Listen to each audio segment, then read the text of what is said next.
Ադրբեջանի Լոկպատան ավանի պահեստում նախորդին բռնկված խոշոր հրդեհը գրեթե 1.5 օր մոլեգնելուց հետո մարվել է, հայտնել են Ադրբեջանի արտակարգ իրավիճակների նախարարությունից։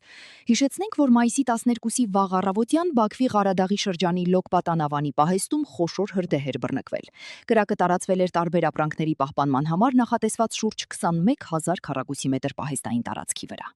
Հայաստանի ներկայացուցիչ Վահե Հովեյանը հունահռոմեական ոճի ըմբշամարտի Եվրոպայի M17 առաջնության չեմպիոն է հռչակվել։ Բուլղարիայում ընթացող մրցաշարի եզրափակչում 15-ամյա մարզիկն ընդամենը կես րոպեում 8-0 հաշվով ջախջախել է հունգարացի մրցակցին։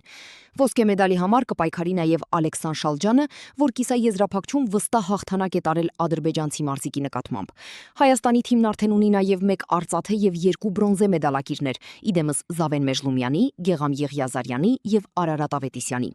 Մայիսի 15-ից Սամոկովում պայքարի մեջ կմտնեն ազատ ոճային ըմբիշները։